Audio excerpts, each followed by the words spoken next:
Assalamualaikum warahmatullahi wabarakatuh.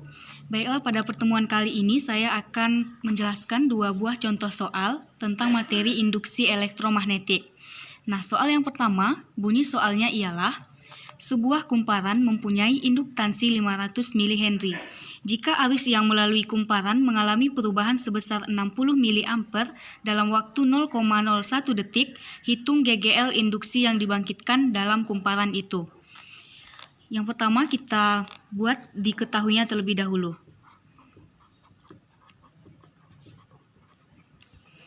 Nah, dari soal, sebuah kumparan mempunyai induktansi 500 mH. Nah, induktansinya itu 500 mH. Lambang atau simbol dari induktansi itu adalah L. Nah, L-nya 500 mH.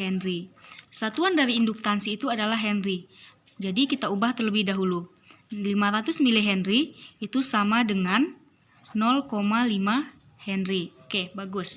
Nah, selanjutnya, jika arus yang melalui kumparan mengalami perubahan sebesar 60 mA, perubahan arusnya itu 60 mA.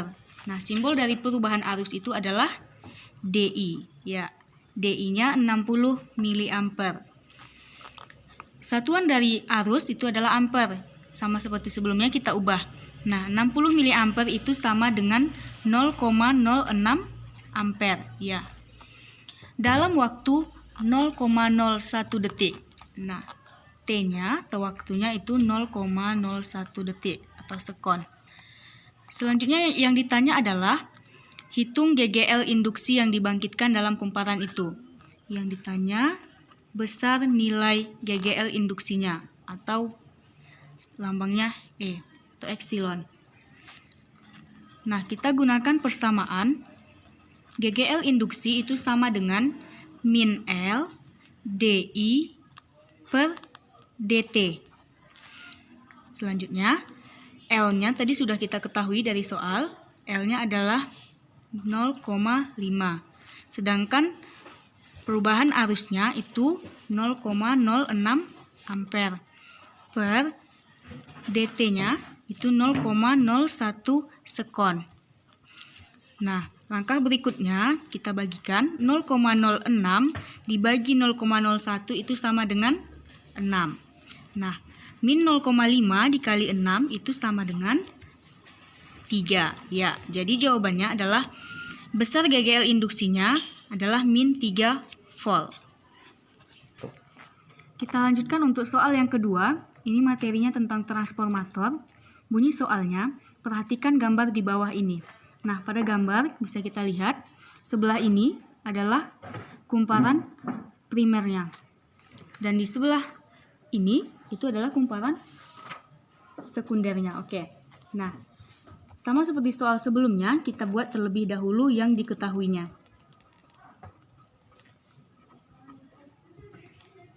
Dari gambar dapat kita ketahui bahwa tegangan inputnya atau tegangan primernya itu sama dengan 120 volt. Simbolnya adalah VV, 120 volt. Sedangkan, ini adalah tegangan primernya. Sedangkan di sebelah sisi outputnya ini, tegangan sekundernya atau output adalah 12 volt. Berarti PS-nya sama dengan 12 volt.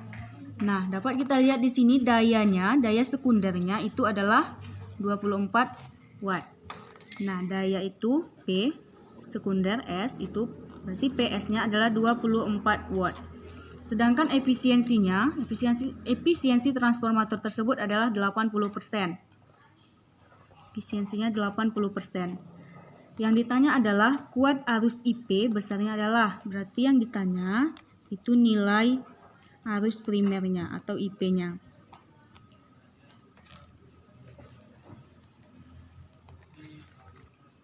Persamaan yang kita gunakan, nah besar efisiensinya itu sama dengan PS dikali IS per PV dikali IP dikali 100%. Nah, agar lebih memudahkan, PS kali IS itu sama dengan PS ya. Nah, daya sekunder itu adalah tegangan sekunder dikali arus sekunder. Sedangkan daya primer itu PV dikali IP atau tegangan primer dikali arus primer. Jadi sama saja jika saya tuliskan seperti ini. PS kali IS itu adalah PS. Berarti daya sekunder per VP kali IP itu adalah daya primer. PP dikali 100%. Oke. Nah, efisiensinya itu adalah 80%. Kita tulis. PS-nya itu sudah diketahui 24 watt, tinggal kita tulis di sini. Kemudian per PP-nya itu yang akan kita cari. Dikali 100%. Nah, 80% itu sama dengan 80 per 100. Kemudian kita tulis 24 per VV dikali 100% itu sama dengan 100 per 100. Oke, kita tulis lagi ini 80 per 100. Nah, 100 per 100 itu sama dengan 1. 1 dikali 24 itu 24. Nah, 1 kali PP itu sama dengan PP. Oke, sekarang tinggal kita kali silang. Nah, 80 dikali PP, berarti 80 PP itu sama dengan 100 dikali 24. 2400. Nah, berarti PP-nya atau daya primernya itu sama dengan 2400 per 80. 2400 per 80 itu hasilnya adalah 30. Nah, sampai di sini paham? Oke, kita lanjutkan. Nah, dari persamaan sebelumnya, PP itu sama dengan tegangan primer dikali arus primer. Daya primernya itu tadi 30, kita tulis di sini. Sedangkan PP-nya itu 120 volt. Oke, dikali IP. Nah, kita pindahkan tempatnya. 120 kali IP berarti 120 IP. Sama dengan 30. Jadi IP-nya adalah 30 per 120. Nah, sama-sama kita sederhanakan. 30 sama-sama dibagi 30. 30 dibagi 30 itu 1. 120 dibagi 30 itu 4. Nah, IP-nya 1 per 4 itu sama dengan 0,25 ampere. Nah, jawabannya adalah 0,25 ampere. Berarti opsi yang benar adalah opsi C. Demikian penjelasan tentang contoh soal. Semoga dapat dipahami. Assalamualaikum warahmatullahi wabarakatuh.